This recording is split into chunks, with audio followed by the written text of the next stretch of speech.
ശ്രീ വിവാദത്തിൽ CPIയെ അനുനയിപ്പിക്കാൻ മുഖ്യമന്ത്രി നേരിട്ടിറങ്ങും. മുഖ്യമന്ത്രി ബിനോയ് വിശ്വവുമായി ഉച്ചയ്ക്ക് ശേഷം ചർച്ച നടത്തും. ശ്യാമപ്രസാദ് ഉത്തമൻ വിവരങ്ങളുമായി നമ്മളോടൊപ്പം ചേരുകയാണ്. ശ്യാം, സെക്രട്ടേറിയറ്റ് യോഗത്തിന് ശേഷം മുഖ്യമന്ത്രി ആലപ്പുഴയിലേക്ക് എത്തിയിരിക്കുന്നു. ഇന്ന് വിവിധ പരിപാടികളുണ്ട്. എപ്പോഴത്തേക്ക് ബിനോയ് വിശ്വവുമായുള്ള കൂടിക്കാഴ്ച എന്നുള്ളതാണ് നമുക്ക് മനസ്സിലാക്കാൻ കഴിയുന്നത്. ശേഷമായിരിക്കുമോ CPIയുടെ വാർത്താ സമ്മേളനം?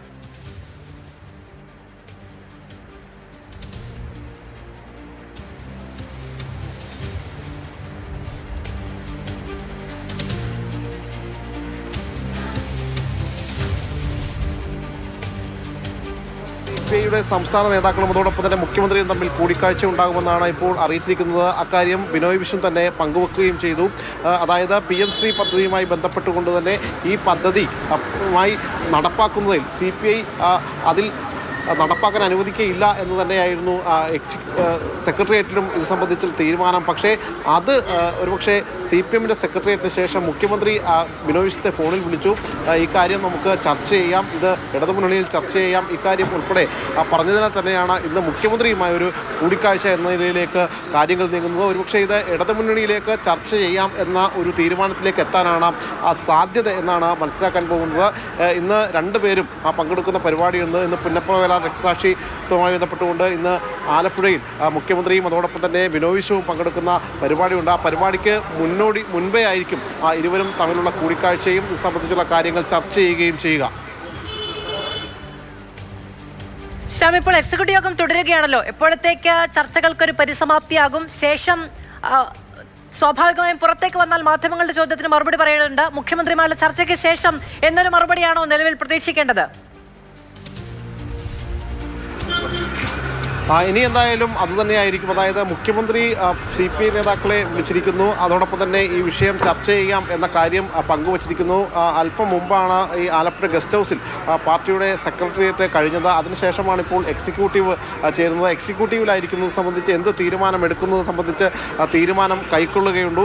സ്വാഭാവികമായിട്ടും എക്സിക്യൂട്ടീവിൽ ഈ കാര്യങ്ങൾ, അതായത് മുഖ്യമന്ത്രി ഈ കാര്യം ചർച്ച ചെയ്യാം എന്ന് പറഞ്ഞ സ്ഥിതിക്ക് ഇത് ഇടതുമുന്നണിയിൽ ചർച്ച ചെയ്യും എന്ന കാര്യം കൂടി ഇപ്പോൾ CPMന്റെ സെക്രട്ടേറിയറ്റും അത്തരത്തിൽ തീരുമാനമെടുത്ത പശ്ചാത്തലത്തിൽ ഇങ്ങനെ, അതായത് ഇത് ഇടതുമുന്നണിക്കകത്ത് ഈ വിഷയം ചർച്ച ചെയ്ത കാര്യങ്ങൾ മുന്നോട്ട് കൊണ്ടുപോകാം എന്ന രീതിയിലേക്ക് കാര്യങ്ങൾ പോകുമെന്നാണ് മനസ്സിലാക്കാൻ പോകുന്നത്. എന്തായാലും ഈ പദ്ധതിയിൽ നിന്ന് പിന്മാറണം എന്ന ഒരു കാര്യമാണ് CPI മുന്നോട്ട് വെക്കുന്നത്. പക്ഷേ നിലവിൽ സംസ്ഥാനം നേരിടുന്ന സാമ്പത്തിക പ്രതിസന്ധി അടക്കമുള്ള കാര്യങ്ങൾ ഒരുപക്ഷെ CPI നേതാക്കളെ ഇക്കാര്യങ്ങൾ പറഞ്ഞ് ബോധ്യപ്പെടുത്തി, അതായത് ഈ പദ്ധതിയുമായി ബന്ധപ്പെട്ടുള്ള സാമ്പത്തികം ലഭ്യമാക്കുന്നതും അതോടൊപ്പം തന്നെ ഈ NEP ഉൾപ്പെടെയുള്ള കാര്യങ്ങൾ സംസ്ഥാനത്ത് നടപ്പാക്കുകയില്ല, അക്കാര്യത്തിൽ കർക്കശമായൊരു നിലപാടെടുക്കും. ഇക്കാര്യങ്ങളായിരിക്കും ഒരുപക്ഷെ മുഖ്യമന്ത്രി ഇത് സംബന്ധിച്ച് CPI നേതാക്കളോട് പങ്കുവയ്ക്കുക.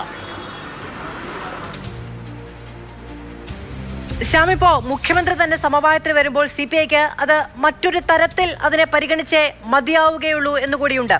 ഇപ്പോൾ LDF ആണ്, LDF ചർച്ചകൾക്കുള്ള വേദിയാണ്. രാവിലെ മാധ്യമങ്ങൾ ചോദിക്കുന്നുണ്ടായിരുന്നു, മുഖ്യമന്ത്രി വിളിച്ചോ, മുഖ്യമന്ത്രി വിളിക്കുകയാണെങ്കിൽ ചർച്ചയുണ്ടാകുമോ? അപ്പോൾ ബിനോയ് വിശ്വം പറയുന്നത് സ്വാഭാവികമായും ഇത് LDF ആണ്, മുഖ്യമന്ത്രി വിളിച്ചാൽ സ്വാഭാവികമായും ചർച്ചയുണ്ടാകും, ചർച്ചയ്ക്കുള്ള ഇടമാണ് LDF, അത് തുറന്നു തന്നെ കിടക്കും എന്നുള്ളതാണ്. ഇപ്പോൾ വിദ്യാഭ്യാസ മന്ത്രി സംസാരിച്ചതിന് ശേഷമാണ് ബിനോയ് വിശ്വം ആദ്യ മാധ്യമങ്ങളെ കാണുന്നത്. അപ്പോൾ വിദ്യാഭ്യാസ മന്ത്രിയുടെ നിലപാടുകളെ ആകെ തള്ളി എന്ന ഒരു പ്രതികരണമാണ് ഉണ്ടാകുന്നത്. ശേഷം പ്രകാശ് ബാബു ആകട്ടെ, D രാജ ആകട്ടെ, എല്ലാവരും ആ നിലപാട് തന്നെയാണ് സ്വീകരിക്കുന്നത്. പക്ഷേ ഒരു സമവായത്തിന് CPMന്റെ ഭാഗത്ത് നിന്ന് മുഖ്യമന്ത്രി തന്നെ ശ്രമിക്കുകയാണ് എങ്കിൽ സ്വാഭാവികമായും അതിനെ ആ നിലയ്ക്ക് പരിഗണിക്കേണ്ടി വരും, മറ്റുള്ളവരുടേത് പോലെയല്ല. മാധു, അതുതന്നെയാണ്. അതായത് CPIക്കുള്ള ഏറ്റവും പ്രധാനപ്പെട്ട എതിരഭിപ്രായങ്ങൾ ഒന്ന് എന്ന് പറയുന്നത് ഈ PM ശ്രീ പദ്ധതി, ഈ വിഷയം ഈ കരാറിൽ ഒപ്പിടാൻ പോകുന്നു എന്ന ഒരു ഘട്ടത്തിലേക്ക് എത്തുമ്പോൾ സ്വാഭാവികമായിട്ടും ഈ കാര്യം ഇടതുമുന്നണിക്കകത്ത് ചർച്ച ചെയ്യുകയും ചെയ്തില്ല. അതോടൊപ്പം തന്നെ മന്ത്രിസഭയിൽ ഈ കാര്യം സംബന്ധിച്ച് ചോദിച്ചപ്പോൾ അക്കാര്യങ്ങൾ അജണ്ട പോലും മാറ്റിവെക്കുന്ന ഒരു സാഹചര്യമാണ് ഉണ്ടായത്. ആ ഒരു ഘട്ടത്തിൽ സ്വാഭാവികമായിട്ടും CPI മുന്നണിക്കകത്തെ പ്രധാനപ്പെട്ട പാർട്ടിയായ CPI അറിയിക്കാണ്ട് ഇത്തരത്തിലൊരു തീരുമാനം നടപ്പിലാക്കുക, അതും രാഷ്ട്രീയപരമായ നിലപാടുകൾക്കും ആശയപരമായ കാര്യങ്ങൾക്കും എതിരായിട്ട് നിൽക്കുന്ന ഒരു പദ്ധതി, ആ പദ്ധതിക്കെതിരെ രാഷ്ട്രീയപരമായ രീതിയിൽ സമ്മേളനങ്ങളിൽ പോലും പ്രമേയം പോലും ഇറക്കിയ ഇരു പാർട്ടികളും ഇത്തരത്തിൽ പ്രമേയം അവതരിപ്പിച്ചതാണ്. ഈ രാഷ്ട്രീയ നിലപാടുകൾ തള്ളിക്കൊണ്ട് കേവലം ഒരു സാമ്പത്തിക ലാഭത്തിൻ്റെ പേരിൽ മാത്രം ഇത്തരമൊരു പദ്ധതിയുമായിട്ട് മുന്നോട്ട് പോകാനുള്ള ഈ ഒരു നീക്കം അത് നടത്തിയത് ഒരുപക്ഷെ വിദ്യാഭ്യാസ മന്ത്രിയും വിദ്യാഭ്യാസ വകുപ്പും മുഖ്യമന്ത്രിയും അറിഞ്ഞുകൊണ്ടാണ് എന്ന് തന്നെയാണ്. അവിടെയാണ് CPI ഇങ്ങനെ നോക്കുകുത്തിയാക്കി നിർത്തി എന്നതാണ് CPIക്കുള്ള ഏറ്റവും പ്രധാനപ്പെട്ട ആക്ഷേപങ്ങളിലൊന്ന്.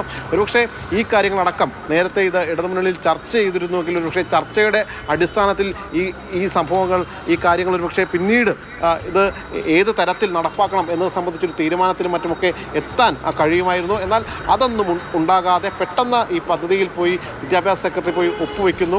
അതിനുശേഷം പിന്നീട് മാധ്യമങ്ങളിലൂടെയാണ് ഈ കാര്യങ്ങൾ CPI നേതാക്കൾ പോലും അറിയുന്നത് എന്ന ഘട്ടത്തിലേക്ക് എത്തിയ ഒരു സാഹചര്യം കൂടിയുണ്ട്. ആ ഒരു പശ്ചാത്തലം കൂടി